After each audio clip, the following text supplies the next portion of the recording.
a French philosopher who was the interpreter of Thomas Aquinas' works, said that the most exquisite form of courtesy is to show gratitude.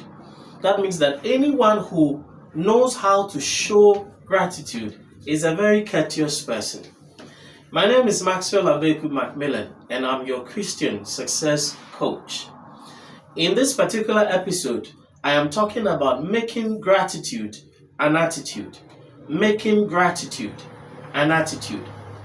Now, I want to tell you a story. A young lady came to a pastor and said, I am done with my marriage. I am coming out of it. I am divorcing my husband. The pastor looked at her and said, what for? What is your reason? The woman said, my husband every day comes home drunk. I am tired of it. I can't take it anymore. I'm coming out, no matter what you have to say.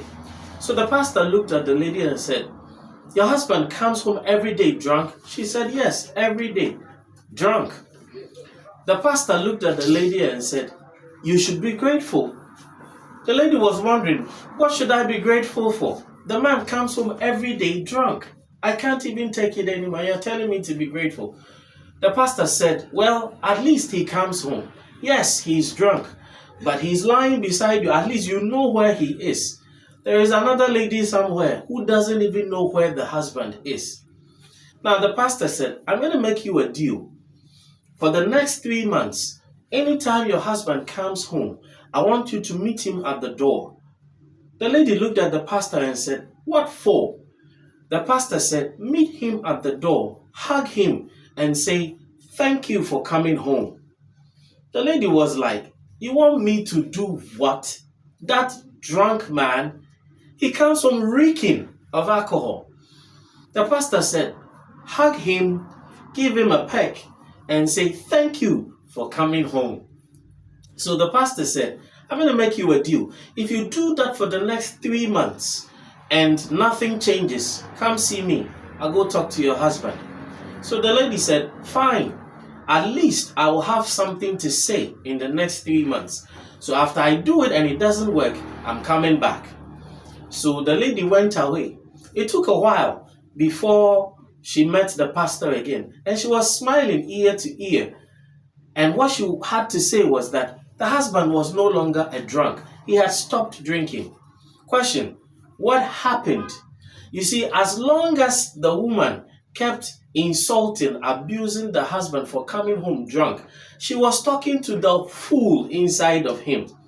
Inside every man is a fool and a king. The one you talk to is the one that will stand up.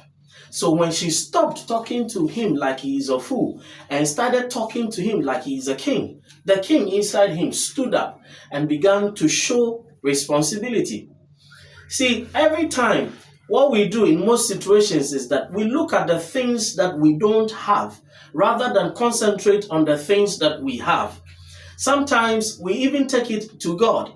We become so familiar with God that the things that he has done, we overlook them and then we concentrate on the things that he hasn't done.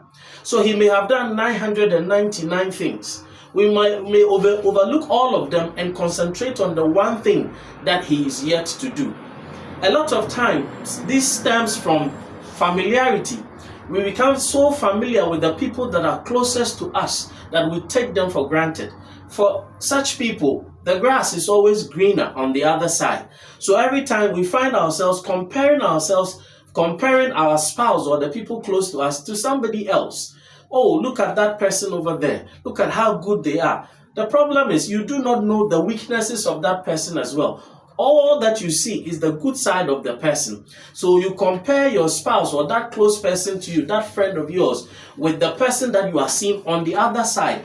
For all you know, the weaknesses of that person, if they were living with you, you might not be able to handle it.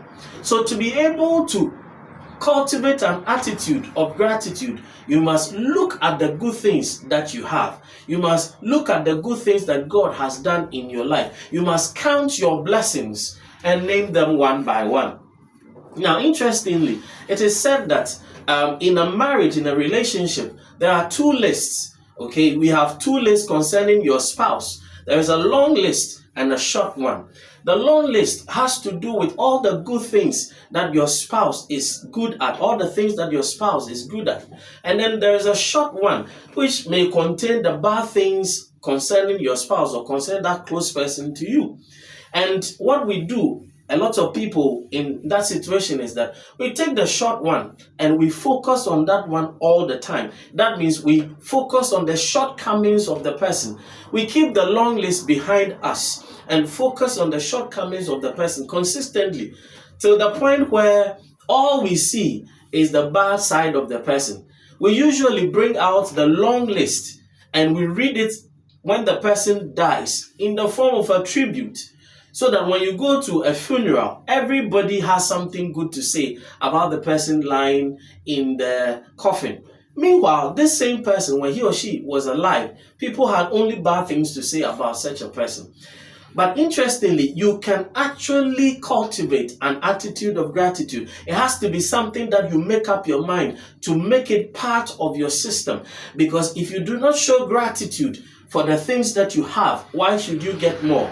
The more grateful you are for the things that you have, the more you open the door for God to do even more than what He has done in your life.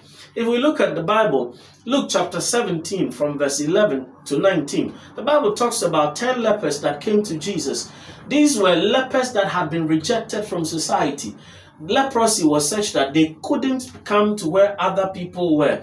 So they were neglected, they had been left out, they had been put, they are the shunned ones in society.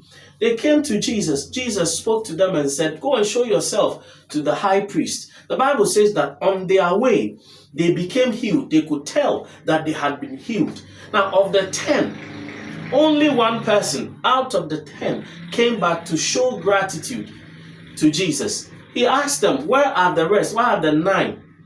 They were nowhere to be found." This particular one, Jesus said, "Go, and your faith has made you whole." Your faith has made you whole. That means that the man didn't just get a healing, he was actually made whole. I am sure there was a difference between just getting healed and also becoming whole in the process. See, anytime you show gratitude to God or to the people in your life for what God has done or what God has brought those people to do in your life, you are opening the door for them to be able to do more, or for God to also be able to do more. You can choose to focus on the things that you can be grateful for. See, if you want faults concerning people, you will always find faults. There is always something that you can see concerning someone that is not good enough. But you can make up your mind. It is a decision. Showing gratitude is a decision. You have to decide, I am going to show gratitude. Just like love. Love is not just something that has to do with feeling. I feel this way towards a person. You may be able to say that when it is a beginning of a relationship. But for that relationship to exist for a long period of time, it has to go beyond the feeling. It has to become a commitment. It has to become a decision. I have decided to love. I have decided to show gratitude. This is who I am. I am a grateful person. I understand what gratitude does in my life, so I consistently show gratitude. When you do that, then it means that it goes beyond just feelings. You have become a person that understands that this is my attitude, this is who I am, this is my mindset, this is my paradigm. I am a person that shows gratitude. When it becomes an attitude, then it will be able to change your life.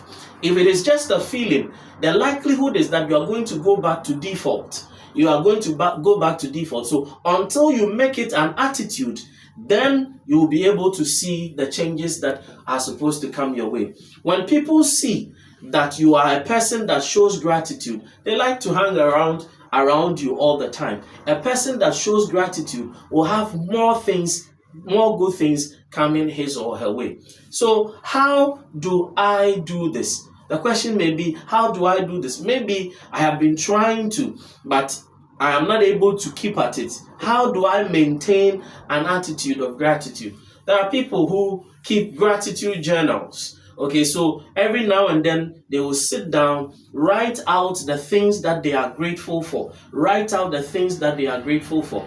The things that you may be looking down on or taking for granted, somebody wishes they had something, even half of what you are taking for granted. See, familiarity is the problem with not showing gratitude. We become so familiar with the things that we have or the people that are in our lives that we take such people for granted. If you are not careful, you can even become familiar with God. When you become familiar with God, it affects your prayer life. It affects your worship life. So that the things that you're supposed to be grateful for, to show gratitude for, or to worship God so much for, you take it for granted. Things that you used to do, things that you used to thank God for, every little thing that you used to thank God for, now you have become so familiar. You have hung around God for a long time, and so you begin to show familiarity. And sometimes what I've noticed about God is that when such things happen, He keeps quiet. He doesn't go anywhere. He never leaves you nor forsake you. But then you see that kind of fellowship that you used to enjoy, you wouldn't feel it anymore. Anytime you have that thing coming your way, sometimes Christians get to that point and they are thinking, well, God has left me. Maybe it is because I sinned. No, it is. He never leaves nor forsakes you. That is what His word says. And He keeps to His word. The problem is always you. You have become too familiar. So the things that you used to be grateful for, the way you would fall down in church and worship, the way you will get closer, the way you will just break down before Him, you have stopped doing that. And so when you stop reaching out the way you used to, then you begin to feel the dryness. So when you do not show gratitude like the way you're supposed to, you will feel the dryness between you and God. He never withdraws. He never leaves you. He never forsakes you. It is your own attitude that determines whether you feel that fellowship or not.